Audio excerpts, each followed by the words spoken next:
எந்த சித்தர்களுக்கும் வரலாறு கிடையாது. விரன் மீண்டார ஒரு நாயன்மாரா சேர்க்கிறாரு 60. அதுக்கு பிறகு 3 பேர் சேர்றாங்க. அது யாருன்னா பிறப்பு இறப்பே இல்லாதவர்களுக்கு கூட இப்படி இருந்திருக்கலாம் அப்படின்னு வரலாறு. இந்த மாதிரி சித்த மரபு உலகில் எந்த மொழியிலுமே இல்லை. ஒரு இடத்துல இருந்து அவங்கள ஒருநிலைப்படுத்தின அந்த இடத்திற்கான இடம் தான் அந்த சமப்படுத்தின இடம் சமாதி. சமப்படுத்தின இடம் சமாதியை விட தமிழரம் நேயர்களுக்கு அன்பு வணக்கம். மீண்டும் உங்களை சந்திப்பதில் மிகுந்த மகிழ்ச்சி. வரலாறு அறிவோம் நிகழ்ச்சிக்கு உங்களை அன்போடு வரவேற்கிறேன். குறிப்பாக இந்த வரலாறு அறிவோம் நிகழ்ச்சியில் தமிழருடைய பண்பாடு, தமிழருடைய விழுமியங்கள் குறித்து நாம் தொடர்ந்து உரையாடி வருகிறோம். அந்த விதத்தில் இன்றைக்கு நாம் உரையாட இருக்கிற தலைப்பு என்னன்னா, சித்தருடைய மரபு. சித்த மரபு எப்படி தமிழர்களிடம் கொண்டு செலுத்தியது, கிட்டத்தட்ட ஒரு 18 சித்தர்கள், அவர்கள் எப்படி பயணப்பட்டார்கள், அவருடைய வாழ்க்கை சூழல் எப்படி இருந்துச்சு, அது இன்றைக்கு இருக்கிற சமகாலத்தோடு எப்படி அது சந்திக்கிறது அப்படின்னு சொல்லிட்டு தொடர்ந்து கிட்டத்தட்ட ஒரு 360 பௌர்ணமிகளுக்கு நம்முடைய கோரக்கர் சித்தர் ஆலயத்தில் விழா நடத்திய பெருமகனார். அப்படி சித்தர் வழிபாட்டில் ரொம்ப தீவிரமாக இருக்கிற ஒரு ஆளுமையோடு தான் நாம் இன்னைக்கு பேச இருக்கிறோம். வாருங்கள் நேயர்களே, சாரை சந்தித்து நம்ம பேசலாம். வணக்கம் சார். வணக்கம் சார். வரலாறு அறிவோம் பகுதியில் சில வரலாற்றை சொல்வதற்கான வாய்ப்பு கிடைத்தமைக்கு தமிழர் தொலைக்காட்சி நேயர்கள் அத்தனை பேருக்கு நன்றி. கண்டிப்பாக சார். கிட்டத்தட்ட ஒரு 360 நிகழ்ச்சிகள் கோரக்கர் சித்தர் ஆலயத்தில். அதனால இந்த சித்த மரபு எப்படி தமிழகத்தில் இருந்துச்சு, அதோடைய ஒரு அறிமுகமாக இந்த எபிசோடை நம்ம கன்ஸ்ட்ரக்ட் பண்ணலாம் சார். நீங்கள் ஆச்சரியப்பட்ட இல்லை உங்களை ஒரு இடத்தில் நிறுத்திய ஒரு சித்தருடைய தொடக்கமாக நீங்கள் எதை சொல்லுவீங்க? முதல்ல இந்த சித்த மரபிற்கான ஒரு அறிமுகத்தை நம்ம பண்ணிடலாம் சார். ஒரு நீண்ட வரலாறு. நீங்கள் சொன்ன மாதிரி வரலாறு அறிவோம் என்பதை விட பல பேருக்கு தெரியாத செய்திகளை சொல்லுகிற வரலாறு சித்த மரபு. நீங்கள் அந்த வார்த்தையை மிக சரியாக பயன்படுத்தினீர்கள். சித்தருக்குன்னு மரபு கிடையாது, சித்தருக்கு மரபு கிடையாது. ஆனால் சித்த மரபு உண்டு. இடையில் இருக்கிற அந்த வந்து விட்டால் அது ஒரு மனிதனை குறிக்கும். ஆனால் சித்தம் என்பதற்கு வரலாறு உண்டு. நீங்கள் பொதுவாக சித்தம்னா யாருன்னா, சித்தர்கள் சித்தம் இது ரெண்டுத்துக்கும் என்னன்னா, தேவையில்லாத அறிவுக்கு பெயர் பித்தம். அவன் அப்படி அந்த அறிவை பெற்றவன் உளறினால் அவனுக்கு பெயர் பித்தன். அது இன்னும் கொஞ்சம் மக்களுக்கு புரிகிற மாதிரி சொன்னோம்னா அவனை பைத்தியம் என்று சொல்லுவார்கள். அப்போ நம்முடைய இயல்பான நடைக்கு ஒத்து வராததுக்கு பெயர் பித்தம், பித்தன், பைத்தியம். அப்போ நமக்கு தேவையான அறிவில் தெளிந்த உயரத்தில் இருக்கிற ஞானத்துக்கு பெயர் சித்தம். அந்த சித்தத்தை உணர்ந்தவனுக்கு பெயர் சித்தன். அந்த சித்தனையும் தன்வசப்படுத்தியவனுக்கு பெயர் சித்தர். ஏன்னா சித்தம் தெளிவானால் சிந்தை தெளிவாகும் அப்படின்னு ஒரு சொற்றொடர் உண்டு. சித்தத்தை எப்படி தெளிவாக்கணும்னா, இப்போ நீங்கள் சாதாரணமாக சொல்ல போனால் ஒரு இடத்துல ஒரு வரி சொல்லுவாங்க, சிவன் தன்னை சிந்தையில் வைத்து அவன் அருளாலே அவன் தாள் வணங்கி என்று மாணிக்க வாசகர் ஒரு வார்த்தை சொல்லுவாங்க. சிவன் தன்னை எப்படி கொண்டு போய் நீங்கள் சிந்தையில் வைக்க முடியும்? நிறைய பேருக்கு தெரியாமல் என்ன நினைப்பாங்கன்னா, ஒரு கோயிலில் போய் தேங்காய் கொடுத்து அர்ச்சனை பண்ணி, தேங்காய் மூடி பெருசாக இருக்குதா சிறுசாக இருக்குதா, ஐயர் மாற்றிட்டாரா குடுமையோட கொடுத்தாரா, இதற்கு பெயர் நம்முடைய சிந்தை அல்ல, இதுக்கு பேர் செயல்பாடு. கோயிலில் தேர் கட்டி இழுக்கிறது, தெப்பம் போகிறது, இதெல்லாம் ஒவ்வொரு நிலைப்பாடு. இந்த தேரில் ஏன் கடவுள் வருகிறார், இந்த நீரில் ஏன் கடவுளை அழைத்து போகிறார்கள், இந்த நெருப்பை ஏன் மனிதன் மிதிக்க வேண்டும், இந்த காற்றிலே அணையாமல் நாம் ஏன் காக்க வேண்டும், எல்லாவற்றையும் கடந்து ஏன் வெளியை நாம் வணங்க வேண்டும். இந்த 5 பூதங்களிலும் இறை சக்தியை இயற்கையை எவன் உணர்கிறானோ அவன் ஞானி. நான் சொல்ற வார்த்தையை நல்லா புரிஞ்சுக்கணும். இந்த பஞ்சபூதத்தை உணர்ந்தவனுக்கு பெயர் ஞானி. ஞானம் வரும். ஞானம் வந்தால் அவனுக்கு பேர் ஞானி. இந்த ஞானத்திலிருந்து அவன் அடுத்த நிலைக்கு போகிற பொழுது அவன் சிந்தை மாறும்.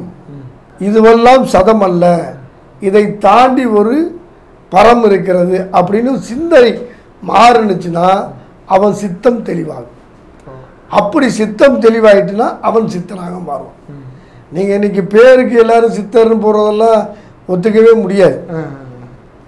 சித்தர் என்பது வேறு வேறு. சுந்தரர் காலத்தில் திருவாரூரில் விரன் மீண்டாரை வணங்காமல் ஆலயத்துக்கு போனார் என்று சொல்லி இறையருள் அசரீரிலே சொல்லி மீண்டும் விரன் மீண்டாரை அழைத்து வந்து தில்லைவாழ் அந்தனதம் அடியாருக்கு மடியன் திருநீலகண்டத்து குயோனாருக்கு அடியேன்னு 63 நாயன்மார்களை சொல்லலை. அவர் 60 பேர் தான் சொல்லியிருப்பார். யார்? சுந்தரர் சொன்ன பொழுது நாயன்மாருடைய எண்ணிக்கை 59 தான். விரன் மீண்டார ஒரு நாயன்மாரை சேர்க்கிறாரு 60. அதுக்கு பிறகு 3 பேர் சேர்றாங்க. அது யாருன்னா சுந்தரர், இசைஞானியார், சடையனார். அப்படின்னா என்ன அர்த்தம்னா சுந்தரரை பெற்ற அம்மாவையும் அப்பாவையும் நாயன்மாராக்கிட்டாங்க. ஆனால் இது தவிர 9 தொகையடியார்கள் சொல்லுவார். திருவாரூரில் பிறந்தார் எல்லோருக்கும் அடியேன்னு அந்த தொகையடியாருடைய வரலாறு தொடங்கும்.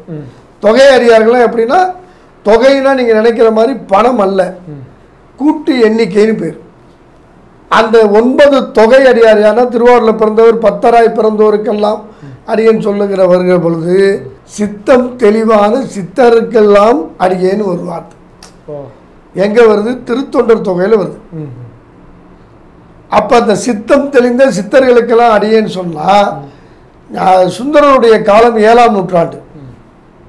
அந்த காலத்தில் வந்த திருத்தொண்டர் தொகையிலே சித்தர் என்கிற வார்த்தை வந்துடுச்சு. ஓகே, இந்த சித்தர் என்கிற வார்த்தைக்கு மூல சொல் எதுன்னா, நான் சொன்னதை போல படிப்படியாக ஞானமடைந்தவன் சிந்தை தெளிவன் அப்படின்னு வந்தால் இதை வந்து தொல்காப்பியத்திலையும் சொல்கிறான். ஓகே, அதுக்கு என்னென்ன பேர்னா அறிஞன் அப்படிங்கிறான். அறிவன், அறிவன் எல்லாவற்றையும் அறிந்திருப்பவனுக்கு பேர் அறிவன். அவன் தான் பிற்காலத்தில் சித்தர் என்று அழைக்கப்பட்டான். 18 சித்தர்கள்னு ஒரு கணக்கு சொல்லுவாங்க. 18 இப்போ இந்த 18 சித்தர்கள்னு சொல்கிறப்ப அந்த கணக்கில் ஒரு பெரிய கேள்வி எழுந்தது. மொத்தம் சித்தர்கள் எத்தனை? உண்மையிலே 18 தானா? இல்லை, 18 என்பது சித்த எண்கணிதத்தில் ஒரு மிக முக்கியமான எண். 18. ஓகே, சித்தர்கள் எண்கணிதம் வைத்திருக்கிறார்கள். ஓகே, சித்தர்கள் ஜாதகம் வைத்திருக்கிறார்கள். சித்தர்கள் எல்லா குறிப்பும் வச்சிருக்காங்க. இந்த 18ங்கிறது அவர்கள் சொன்ன எண்ணிக்கை. ஓகே, இந்த 18க்கு என்னடா ரொம்ப சிம்பிளாக சொல்ல போனோம்னா பஞ்ச கர்மேந்திரியங்கள், பஞ்ச தர்மேந்திரியங்கள் அப்படின்னு பஞ்சமாக 3 இருக்குது. இந்த 3த்தையும் ஆட்டி வைக்கிற 3 இருக்குது. இந்த 15 3 சேர்ந்தா 18. இது சித்தர்களுடைய எண்ணிக்கை, சித்தர்களுடைய கணக்கு. நீங்கள் அந்த 18 சித்தர்கள் பட்டியலில் பார்த்தீங்கன்னா அவரவர் யார் யாரை சேர்க்கும் போது சேர்த்துப்பாங்க. ஓகே, ஆனால் முறையான சித்தர்கள் பட்டியல் தொடங்கணும்னா அது திருமூலரிலிருந்து தொடங்க வேண்டும். ஓ, ஏன்னா திருமூலருடைய திருமந்திரம் 3000 திருமந்திரம். அந்த 3000 திருமந்திரம் 3000 ஆண்டுகள் எழுதப்பட்டதாக வரலாறு உண்டு.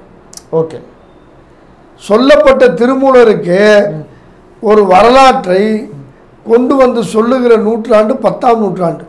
ஓகே, எங்க பெரிய புராணத்தில் தான் திருமூலன் என்கிற மாடு மேய்க்க போகிறவள் மாடு மேய்க்க போகிற பொழுது அந்த மூலன் மூர்ச்சியாகி இறந்து போகிறான். ஓ, அப்போ வான்வெளியில் வந்த ஒரு சிவயோகி மாடுகளெல்லாம் கதறி நிற்கிறதேன்னு போய் பார்த்து விட்டு பார்த்தால் மாடு மேய்க்க வந்த மூலன் பிணமாகி இருக்கிறான். எனவே அவர் என்ன பண்ணுறாரு? சிவயோகி, அதில் சொல்கிறது சிவயோகி மூலனுடைய உடலுக்குள் போகிறார். மூலனாக மாறுகிறார். மாட்டுக்கெல்லாம் ஒரு நல்ல பழக்கம் உண்டு. திருப்பி அழைச்சிட்டு போயிட்டோம்னா அது வீட்டுக்கு போயிடும். நம்ம கொண்டு போய் வீட்டில் விட வேண்டிய அவசியம் இல்லை, அதுவே போயிடும். நம்ம மனிதர்கள் தான் கிளம்புறப்போ ஒரு இடத்த நோக்கி கிளம்புவான், போய் சேர்றப்ப இன்னொரு இடத்துக்கு போவான். இவன் மட்டும்தான் எண்ணம் இல்லாமல் வண்ணம் இல்லாமல் நடக்கிறவன். ஆனால் அக்னியாக இருக்கிற மாடுக்கெல்லாம் நல்ல அறிவு உண்டு. எங்கே கிளம்புதோ அங்கே தான் போகும் இல்லையா? இந்த மாடெல்லாம் போயிட்டு மூலனாக வந்த சிவயோகி நிற்கிறார். அந்த மூலனின் மனைவி நம்ம வீட்டுக்காருக்கு என்னமோ ஆயிடுச்சு அப்படின்னு சொல்லி அழைச்சிட்டு போகிறாங்க. அழைச்சிட்டு போனால் இவர் சொல்கிறார் நான் உன் கணவன் அல்ல, நான் சிவயோகிங்கிறார்.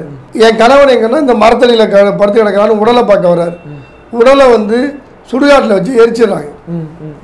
வேறு வழி இல்லாமல் திருவிடை மருத்துவரில் அந்த மரத்தடியிலே உட்கார்ந்தவருக்கு பேர் தான் மூலன்.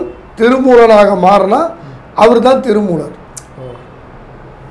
இது எல்லாமே பெரிய புராணத்தில் சொல்லப்படுகிற ஒரு கவிதை, ஒரு செய்தி. இந்த 63 நாயன்மாரில் திருமூலரும் ஒரு நாயன்மாராக மாறினார். ஓகே. ஆனால் இது வரலாறு தான். இப்போ இது வரலாறு தான், உண்மை கிடையாது. ஓகே.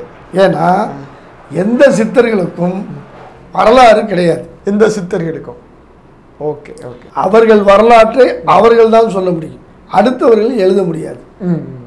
பல சித்தர்களுக்கு பல வரலாறு சொல்லுவார்கள். சொல்லுகிற வரலாறெல்லாம் அந்தந்த காலகட்டத்தில் நடந்த பல நிகழ்வுகளை ஒன்று கூட்டி அதை ஒரு கதையாக சொல்லுவாங்க. இதுக்குனே ஒரு நூல் இருக்கு. இந்த சித்தர் வரலாற்றை சொல்றதுக்கு ஒரு நூல், அபிதான சிந்தாமணி அப்படின்னு ஒரு நூல். ஓகே. அது நம்ம தமிழ் இலக்கியத்தில் அது ஒரு பெரிய வரலாற்று பெட்டகம். ஓகே. இந்த மாதிரி வரலாறு இல்லாத, பிறப்பு இறப்பே இல்லாதவர்களுக்கு கூட இப்படி இருந்திருக்கலாம் அப்படின்னு வரலாறு.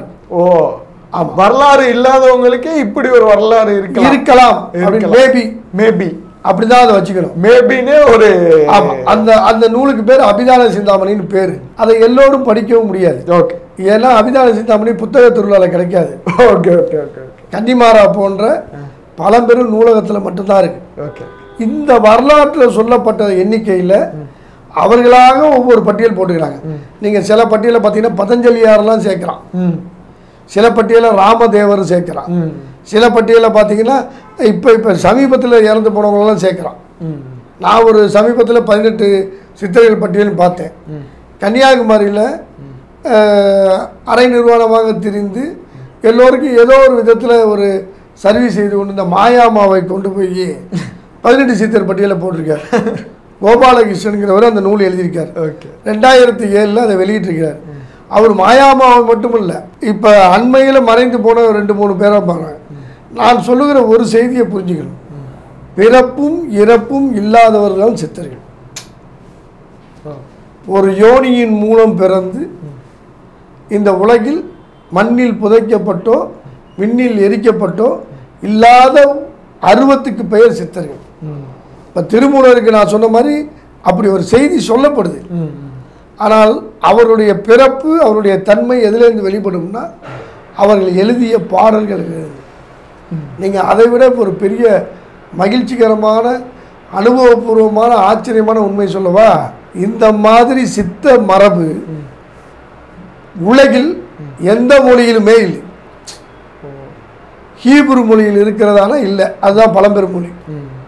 இன்னும் சொல்ல போனால் சமஸ்கிருதம் செம்மொழியில் ஒரு இடத்த வாங்கியிருக்க. சமஸ்கிருதத்தில் இப்படிப்பட்ட சித்தர்களுடைய பாடல்கள் இல்லை, பாடல்களே இல்லை சமஸ்கிருதத்தில். பல மொழிகள் எடுத்துக்கங்க, உலக மொழிகள் இல்லை, சீன மொழியில் மட்டும்தான் சில ஞானிகளுடைய வரலாறு. அதுவும் இப்பொழுது உலகளாவி பரவி வர ஆரம்பித்து விட்டது. அதுக்கு பேர் எல்லாரும் பயன்படுத்துகிற மாதிரி அதுக்கு பேர் கதைகள் வச்சுட்டான். அதை வரலாறுன்னு சொல்லலை. நீங்கள் தெளிவாக வரலாறு அறிவோன்னு போடுறீங்க. ஜெயின் கதைகள்னு சொல்கிறாங்களா? ஆமாம். சூபி கதைகள்னு சொல்கிறாங்களா? அதெல்லாம் கதை தான், வரலாறு இல்லை. வரலாறு கிடையாது, பாடல்கள் கிடையாது. ஆனால் அவங்கள்ட்ட இருக்கு. ஒரு 2000 ஆண்டுகளுக்கு முன்பு, 1500 ஆண்டுகளுக்கு முன்பு இப்படியெல்லாம் ஒரு செய்திகள் இருந்ததாக சொல்லுகிறாங்க. ஆனால் அவங்களாம் யாரும் எழுதி வைக்கல. ஆனால் நம் தமிழ் மொழியில் சித்தர்கள் எழுதி வைத்திருக்காங்க. நீங்கள் 3000 திருமந்திரம்னு சொல்கிறோம்ல, ஒரு திருமந்திரத்திலேயே நம்மளை உசிப்பிடுறாங்களே. ஒரு திருமந்திர பாடல்லையே 3000 பாடலையும் முடிச்சு. அடுத்த இன்னொன்று வச்சுக்கோங்க, நம்ம மறைந்த எங்கள் சிக்கலை சேர்ந்த டாக்டர் அறிவொளி ஐயா, பட்டிமன்றங்களில் மிகப்பெரிய பேச்சாளர்.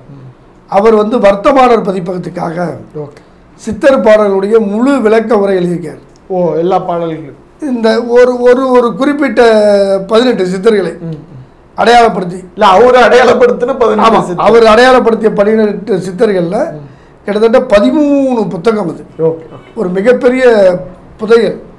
அதில் முன்னுரையில் அவர் தெளிவாக சொல்கிறார், எந்த சித்தருக்கும் வரலாறு கிடையாது, எந்த சித்தருக்கும் வாழ்க்கை கிடையாது, எந்த சித்தருக்கும் இறப்பு கிடையாது.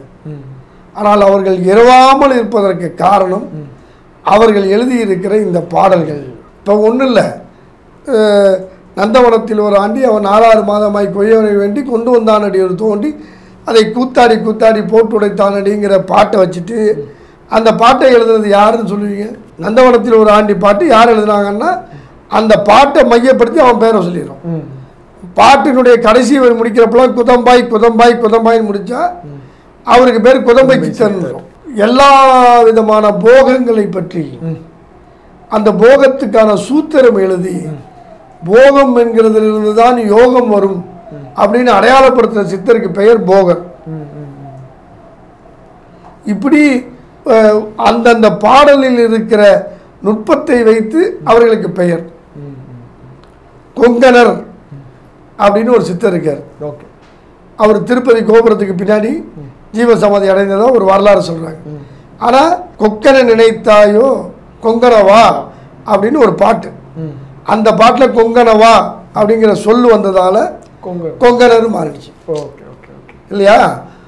இறைவனுக்கு கோரிக்கை வைத்தே பாட்டு எழுதினார், அதனால அவருக்கு பேர் கோரக்கர். அவர் 8 இடத்துல ஜீவசமாதி. என்னுடைய மிக நெருங்கிய நண்பர் ஒருத்தர் கேட்டார், யோ ஒரு மனுஷனுக்கு 8 இடத்துல சமாதி இருக்க முடியுமாயா, இதையும் நீ மேடைக்கு மேடை பேசிட்டு இருக்க அப்படின்னு சொல்லி என்கிட்ட கேட்டார். எல்லா சித்தர்களுக்கும் நான் சொன்ன மாதிரி அவர்கள் உடலுக்கான சமாதி எங்கும் கிடையாது. அவர்களுடைய எண்ண அலைகளுக்கான இருப்பிடம் தான் அந்த சமாதிகள். ஆதிக்கு சமமாக அவர்களை கொண்டு போன இடம், அதனால தான் சமாதின்னு சொல்றது. நீங்கள் வடக்கு பொய்கைநல்லூருக்கு வருகிற பொழுது கோரக்கர் அவர் எழுதிய பாடல்கள் பல பாடல்கள், அந்த எண்ணங்கள் அங்கே வந்துச்சு, அதனால அவர் பொய்கைநல்லூரை பற்றி எழுதியிருக்கார். Okay okay okay. இப்போ எந்தெந்த சித்தர்கள் அவர்கள் காலத்தில் பின்பற்றப்பட்ட அந்த பாடல்கள் ஒரு இடத்துல இருந்து அவங்கள ஒருநிலைப்படுத்தின அந்த இடத்திற்கான இடம் தான் அந்த சமப்படுத்தின இடம் சமாதி. அது சமப்படுத்தின இடம் சமாதியை விட அவர் சிந்தையை நிலைப்படுத்தின இடத்துக்கு பேர் நிலை. நீங்கள் சமாதி நிலைன்னு தான் சொல்லணும். பீடம் என்பது வடமொழி சொல். Okay okay okay. அந்த இடத்துக்கு என்னன்னா பேர்னா சமாதி நிலை. கோரக்கருடைய சமாதி நிலைனா அவருடைய நிலை உயர்ந்த இடம் அது. நீங்கள் அந்த இடத்துக்கு போனீங்கன்னா அவர் ஏற்றி வைத்த எண்ண அலைகள் உங்களுக்கு இருக்கும். இதை எப்படி சார் நீங்கள் சொல்லலாம், கோரக்கர் வாழ்ந்த காலம் தெரியாதுன்னா, நீங்கள் இப்பயும் திருவல்லிக்கேணியில் இருக்கிற பாரதியார் பிறந்த வீட்டுக்கு போனீங்கன்னா அந்த பாரதியாருடைய வீட்டுக்கு உள்ளார நுழையிறப்ப நம்மளே பாரதியாராக மாறுற மாதிரி ஒரு ஃபீலிங் இருக்கும். ஓகே. அது எப்படின்னா நீங்கள் உணரணும். கண்டவர் விண்டிலர் விண்டவர் கண்டிலர்னு இருக்கான். நீங்கள் உணர்ந்து பார்த்தீங்கன்னா பாரதியார் எப்படி நடந்திருப்பார், பாரதியார் எப்படி இருந்திருப்பார், அது ஆட்டோமேட்டிக்காக வந்துடும். நான் எட்டயபுரத்துக்கு பாரதியாருடைய வீட்டுக்கு உள்ளே போகிற பொழுது எனக்கு பாரதியாருடைய கவிதைகள் நினைவுக்கு வரல. குழந்தைகள் பசியோடு இருந்த பொழுது அவன் கூடத்தில் கூடியிருந்த உயிரினங்களுக்கு அரிசியை கொண்டு வந்து போட்டான்ல, அந்த முத்தத்தை பார்க்கிற பொழுது எனக்கு பாரதியை விட பாரதியினுடைய மனைவி தான் ஞாபகத்துக்கு வந்தார், பாரதியினுடைய பிள்ளைகள் ஞாபகத்துக்கு வந்துச்சு. வரணும், வந்தாதான் அது நல்லது. இப்போ நீங்கள் இது எல்லாத்தையும் தாண்டி ஏதாவது கவிதையை நம்ம தமிழ் படிச்சிருக்கோம்.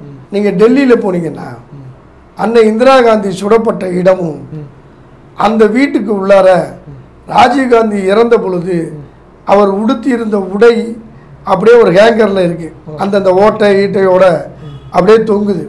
நான் அண்மையில் டெல்லிக்கு போயிருந்தப்ப நான் ஒவ்வொரு முறையும் டெல்லிக்கு போகிற போது அதை போய் பார்ப்பேன். ஏன் பார்ப்போம்னா இந்த இந்திய தேசத்துக்காக ரத்தம் சிந்திய எத்தனையோ விடுதலை வீரர்களை பார்க்கிற வாய்ப்பு இல்லை, நமக்கு வயது குறைவு. ஆனால் நம் கண்ணுக்கு முன்னாடி ஒரு இளைஞன் உயிர் கொடுத்துருக்கான், அந்த உடையை பார்க்கிற பொழுது அந்த ராஜீவ்காந்தியினுடைய தியாகம் நம்ம மனசுக்கு வரும். இந்திரா காந்தி சுட்டு வீழ்ந்த மண்ணுக்கு மேலே இப்போ அந்த இடத்துல இந்த மாதிரி கண்ணாடி இது போட்டிருக்காங்க, யாரும் அந்த இடத்த மிதிச்சிடக்கூடாதுன்ட்டு.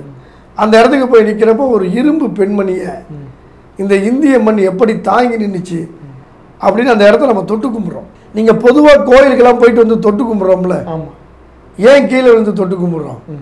நம்மை போல பல ஞானிகள் மகான்கள் சித்தர்கள் எல்லாரும் வந்து அந்த இடத்துல நின்று இருப்பான். அவன் நின்ன பொழுது அவனுடைய எண்ண அலைகள் அந்த இடத்துல பதிஞ்சிருக்கும். நம்ம தொட்டு கும்பிடுவதால் நாம் அதை தொடுவதால் நமக்கு அந்த எண்ண அலைகள் பாயும். அதுதான் எல்லா சித்தர்களும். நீங்கள் இப்போ பெரிய வேடிக்கை என்னன்னா, சித்தர்களுக்கும் ஜாதகத்துக்கும் சம்மந்தம் கிடையாது. ஆனால் இப்போ என்ன நடக்குதுன்னா, ஜாதகத்தில் இந்த நட்சத்திரக்காரன் இந்த சித்தர் சமாதிக்கு போன்னு பட்டியல் போடுறான். ஆமாம், ராசிக்கு ஒரு சித்தரை போடுறான். 18 ராசிக்கு. சித்தருக்கு ராசியே இல்லையாடா. சித்தருக்கு ராசியே கிடையாது. சித்தருக்கு எது தெரியுமா ராசி? ராசி என்பது வடமொழி சொல். சித்தருக்கு எது இணக்கம் தெரியுமா?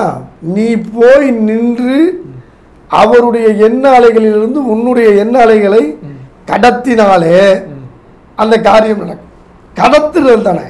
கண்டிப்பாக இந்த சித்த மரபு அப்படிங்கிறது ஒரு வியக்க வைக்கிற ஒரு பெரிய வரலாறாக இருக்குது.